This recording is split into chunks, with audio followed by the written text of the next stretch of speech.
Hello students, आप लोग कैसे होंगे? अच्छे होंगे और पढ़ाई में व्यस्त होंगे और स्वस्थ मन से, क्योंकि क्लास 12th में आज न्यू टॉपिक्स है, जेनेटिक्स का है जिसे हम क्या कहते हैं। फर्स्ट पॉइंट में दात्र कोशिका अरक्तता कहते हैं। इस नाम से बोर्ड पेपर में 2 मार्क्स या 3 मार्क्स में पूछा है, या हंसिया का रुधिराणु के नाम से पूछा जाता है, या सिकल सेल एनीमिया नाम से पूछा, यानी तीनों तरह से क्वेश्चन पूछा जाता है।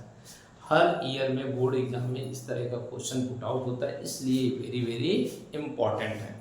तो इसको पढ़ने से पहले आप लोग मेरे इस चैनल को सब्सक्राइब करिए, लाइक करिए, बेल आइकन दबाइए, जो कि मैं नेक्स्ट टॉपिक शुरू करता हूँ। सिकल सेल एनीमिया, यानी सिकल सेल एनीमिया रोग की खोज किसने की थी फर्स्ट टाइम में?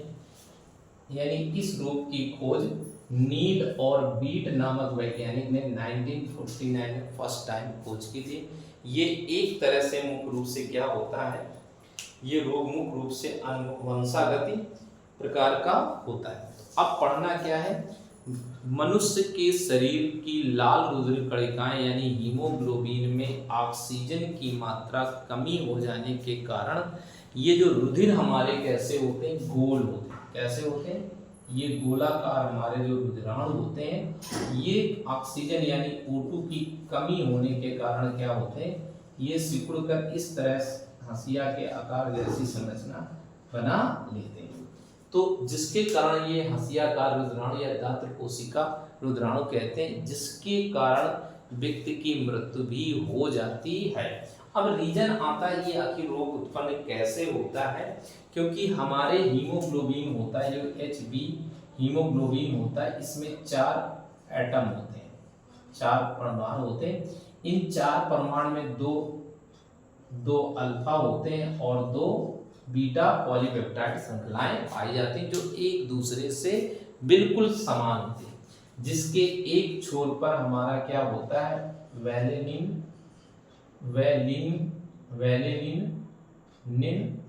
पाया जाता, और दूसरे छोर पर हमारा क्या होता है?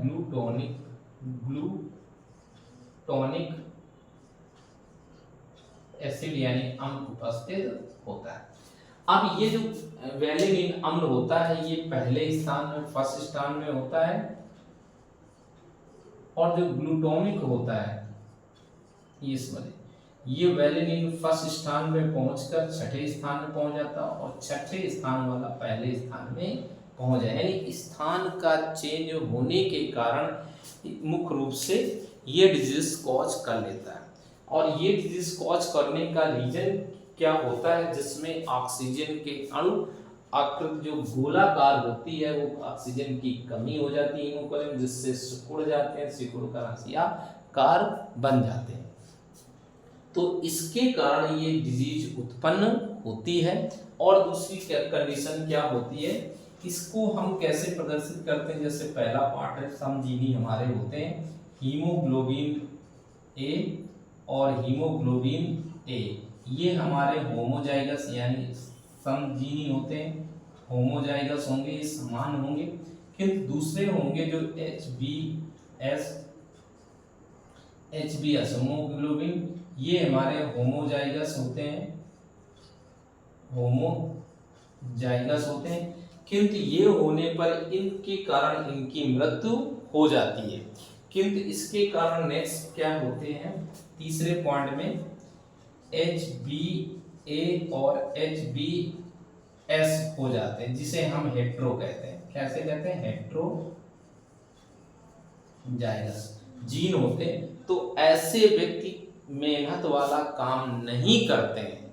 क्या करते हैं? मेहनत वाला काम नहीं करते हैं, तो ये पूरा जीवन आसानी से जीवित रह सकते हैं।